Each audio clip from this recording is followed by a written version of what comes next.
2004년 겨울에 어느 금요일 저녁 퇴근길, 매서운 칼바람이 부는 독산동의 밤거리를 걷고 있던 내게 어디선가 귀에 익은 목소리가 들려왔다. 어이 김병장! 살을 내는 겨울바람에도 북적대기만 하던 당시 그 거리에는 뜻이 나 말고도 수많은 다른 김병장들도 있었을 테지만 그 목소리에 뒤를 돌아본 김병장은 나 혼자뿐이었고 그곳에는 군 시절 같이 근무했던 그가 서 있었다. 군생활 내내 그렇게 친했음에도 그가 제대한 이후 서로의 바쁜 삶에 쫓겨서는 꽤 오랫동안 보지 못했던 생기수도 있고 참 바뀌본 병장. 군 시절 서로 잘 통했던 사이답게 누가 먼저라 할 것도 없이 우리는 곧바로 근처 눈에 보이는 곳에 들어가 소주 한 잔을 나누며 회포를 풀기 시작했다. 그렇게 한 병, 두 병, 테이블 위에 소주병을 쌓아가며 그동안 서로가 살아왔던 시간을 나누던 중 몇 번 했던 이야기들 중 하나는 바로 언젠가 자신이 극단적인 선택을 하려 했었다는 놀라운 내용이었다.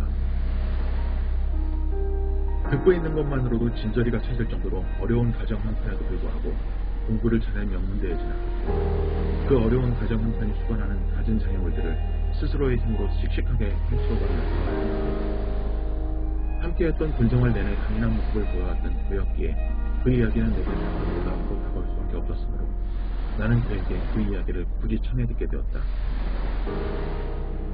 99년 개나리 꽃핀 격 제대를 맞은 그 보통은 저녁 이후에 장밋빛 미래를 꿈꾸며 저녁이를 손꼽아 기다릴 만연몇 명장 시절 내내 앞으로 어떻게 살아야 할 것인가를 심각하게 고민하던 그는 이대로 복학해서 예전처럼 학업과 복수의 아르바이트를 병행하느라 시간에 쫓겨야만 했던 예전의 대학 생활을 의미 없이 이어가는 것보다는 차라리 학교를 그만두고 돈을 벌며 기술을 배워 다른 미래를 준비하고 싶다는 생각을 하게 되었다고 한다. 어떤 이는 아니 학업과 아르바이트를 병행하는 게 어떻게 대학만 할지 모르겠다. 물론 틀린 말은 아니다. 그러나 내가 대학을 다니던 90년대에는 적어도 복수의 아르바이트들을 학업과 병행하는 경우는 그리 많지 않았던 것이 사실이다. 여기서 일일이 다 설명할 수는 없지만 당시 그가 지고 있었던 짐들이란 또래의 그것과 비교해 확연히 무거웠었다는 점은 유명한 사실이다. 함께 근무하던 시절 이런 대화를 나누다가 무심코 내가 그에게 워낙에 공부를 잘하셨는데 여러 개 아르바이트를 하는 것보다는 과외를 하면 힘도 덜 들고 시간적인 여유도 조금 더 생기지 않겠는가 라고 물으니 그가 다시 나에게 나처럼 어렵게 공부를 해본 사람이 또다시 그 기회의 불균등에 기회돼야 되겠는가 라고 반문했던 기억이 있는데 사실 그러한 고집스러운 면모도 자신을 조금 더 힘들게 했을 것이다. 어쨌든 항상 행동이 빨랐던 그는 결심이 서자 바로 학교에 자퇴서를 내고 그 이후 여러 가지 일들을 하며 자신이 생각하던 그 준비를 시작했지만 녹록치 않은 사회적 기준으로 돈을 갓 제대한 경력 없는 고졸이었고 그가 할 수 있었던 일은 그리 많지 않았으므로 그는 또래들이 좀처럼 하지 않는 뭔가 힘들고 거친 일들을 해야만 했지만 새로운 꿈이 생긴 그에게 그런 것들은 쉬웠지 않았다. 다만 한 가지 일터에는 샤워장 같은 곳이 따로 없어 하루 종일 먼지를 뒤집어 쓴 그가 퇴근할 때는 겨우 세수 정도는 할 수 있었기 때문에 당시 집에 가는 버스를 타는 것만은 정말 고역이었다고 한다. 꾀죄죄한 모습을 하고 있는 자기 앞에 깔끔한 옷차림에 땡땡어학원, 땡땡학원 등의 이름이 새겨진 파일 케이스를 품에 안고 타는 대학생들이 우르르 몰려 타기라도 하며 버스 안 모두가 자신을 쳐다보는 듯한 기분이 들어 정말 쥐구멍이라도 들어가 숨고 싶었다고 했는데 한창 외모에 민감할 나이였으니 그 순간 그가 느꼈을 당혹감이 충분히 이해가 되고도 남았다. 그렇게 열심히 살아가며 착실히 준비를 해가던 어느 날 어쩌면 어려움이란 항상 넉넉지 못한 집에 그리도 가혹한 것인데 그의 아버님에게 큰 문제가 생기면서 그간 모아두는 돈을 모두 날려야만 했던 그 일이 일어나기 전에도 여러 번 비슷한 일을 겪어왔던 그였고 그때마다 다시 일어서며 어떤 어려움에도 꿋꿋하게 버텨오던 그였지만 이제 지칠 만큼 지쳐버린 그를 허탈함과 절망감은 그야말로 바다의 비구름처럼 순식간에 몰려와 덮치더라 했다. 그렇게 몸과 마음의 모든 힘이 빠져나간 채 거의 반 좀비가 되어 흐느적거리며 살던 어머니의 정해진 시간. 한여름의 후끈한 열기가 위로 아래로 몰려드는 물류창고 휴게 공간에서 담배 한 대를 피우며 멍하니 몰려단지 옆 고속도로를 쳐다보던 그의 눈에 마침 그 고속도로를 따라 지붕이 열린 고급 외제차를 타고 들뜬 모습으로 어디론가 놀러가는 딱 자신의 또래로 보이는 커플 두 쌍의 모습이 들어왔다고 합니다. 그런데 난 왜 이렇게 살아가는 거지? 그리고 언제까지 이렇게 살아야 하는 건가? 순간 마음속 깊은 곳에서 불쑥 피어오른 질문, 스스로 답을 할 수 없는 자신의 처지를 비관합니다. 그 순간 결코 해서는 안 될 생각을 하게 되었고 항상 행동이 달라서 이번에도 결심이 서자 자신이 생각하고 있던 말을 행동으로 보자 퇴근 후 필요한 것들을 준비 집 근처 산으로 향했다고 한다. 그렇게 어둑해질 무렵 도착한 산 아래 구멍가게에서 소주 몇 병을 산 미리 준비해온 것들과 방금 산 소주 몇 병을 가방에 넣고 산을 오르기 시작했다. 오로지 떠나기 전에 평소 좋아하던 산에 올라가 자신이 힘들게 살아오던 세상을 내려다보며 소주나 실컷 마시고 떠나고 싶다는 생각이 들었다. 그렇게 산 위에 올라가 한 병 두 병 소주병을 들고 이제 담배 한 대 피우고 슬슬 떠나볼까 하던 그 순간 갑자기 남은 담배 한 가지를 평소 좋아하던 자판기와 함께 즐기고 싶은 생각이 들더란다. 독한 결심으로 올라온 나는 스스로에게 에이 관두자. 가는 마당에 무슨 자판기 하나 때문에 지금 3m로 다시 내려간다고?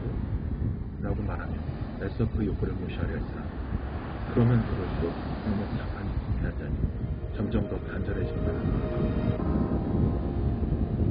그렇게 비장한 각오로 올라온 산이건만 결국 자판기 커피 한 잔의 유혹을 빼치지 못한 이미 평평하게 산을 여인 기어서 내려가고 그렇게 내려온 산 아래 구멍가게는 과연 커피가 나오기는 나올까 의문일 정도로 낡아 보이는 오늘 자판기 한 잔을 먹고 있습니다.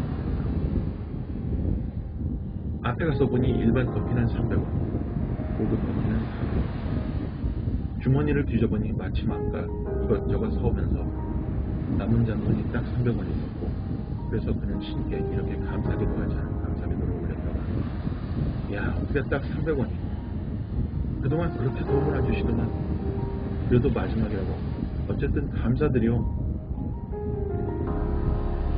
그리고 망설임 없이 그 전 재산을 털어놓고 평소 자신이 좋아하던 설탕 스틱 커피를 큰 물에 글쎄 이놈의 자판기가 시커먼 블랙 커피만 힘으로 가득 쏟아넣었다.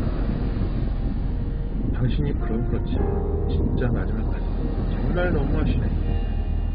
그렇게 마지막까지 도움 안 되는 신에게 그럴대도 그나마 이것도 없는 것보다는 낫지 않겠다고 스스로 물러가며 남아있던 마지막 담배 한 가지에 불을 붙였고 그렇게 마지막 한 가지 담배를 거의 뿌리 부분까지 다 피우고 나서 그 쓰디쓴 커피 한 잔 역시 마지막 한 방울까지 그야말로 털어내게 피웠다.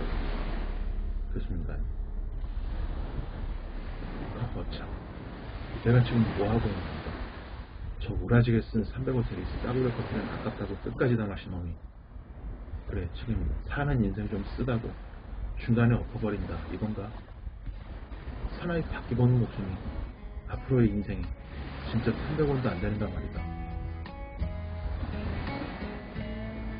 항상 행동이 빨랐던 그는 그렇게 그 길로 마음을 고쳐먹고는 집으로 향했고 그 다음날부터 다시 열심히 살기 시작했습니다. 그렇게 2004년 겨울의 어느 금요일 저녁 나와 술잔을 기울이고 있게 된 것이다. 그날 이후 다시 치열하게 열심히 살면서 결국은 자신이 생각하던 바를 이루고 행복한 가정 없이 이루어낸 장병장. 이제 그가 품고 있는 가장 큰 불만은 온 거리를 가득 채우고 있는 커피 전문점들 때문에 도대체 자판기에 설탕 크림 커피를 마시기가 쉽지 않은 것이라고 한다.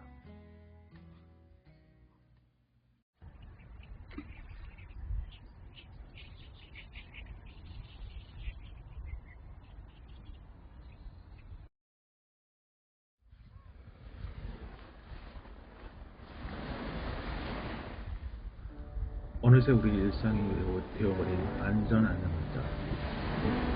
작년 연말부터 기승을 부리고 있는 코로나 바이러스에 우리들의 소중한 일상은 그대로 멈춰서 버렸고 그렇게 멈춰버린 그 일상 속에 수많은 변화들이 일어나며 그 과정에서 우리 이웃들이 고통을 받고 있습니다. 다행히 현재 직장을 다니고 계시는 분들이라면 그나마 상대적으로 덜 하시겠지만 조금만 주변으로 시선을 돌려보시면 정말 말로는 다 표현할 수 없는 고통을 겪고 계시는 자영업 종사자들이 계십니다. 직장을 다니시는 분들 중에서도 특히 여행업계에 종사하고 계시는 분들이 이번 사태의 충격을 그야말로 정통으로 맡고 계시죠. 한 사람이 느끼는 절망이나 고통이라는 것은 같은 일을 겪더라도 각자가 처하지는 못하는 그 정도와 영향이 모두 다를 수밖에 없을 겁니다.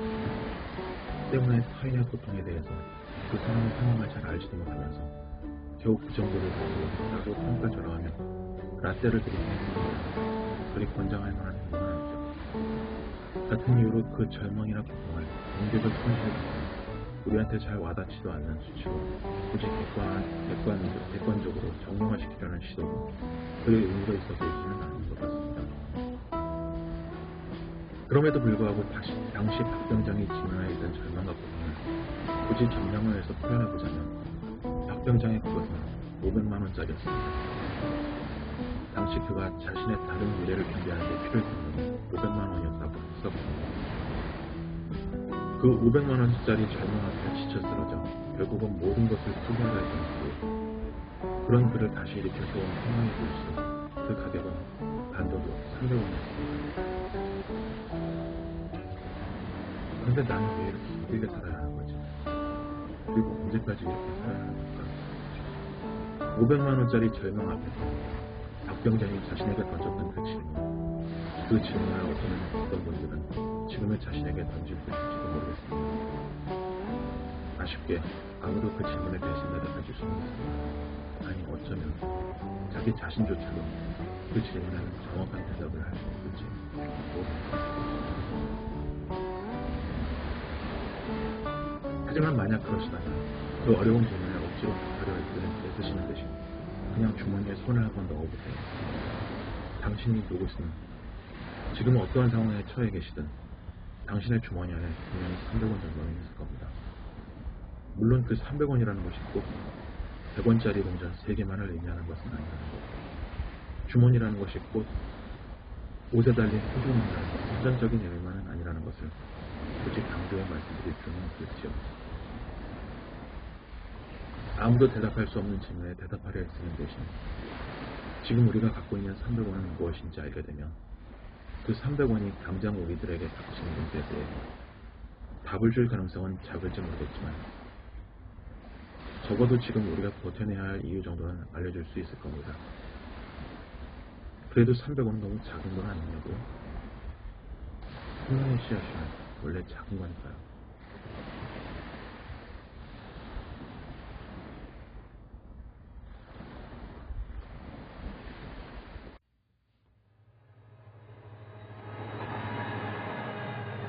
시청해주셔서 감사합니다.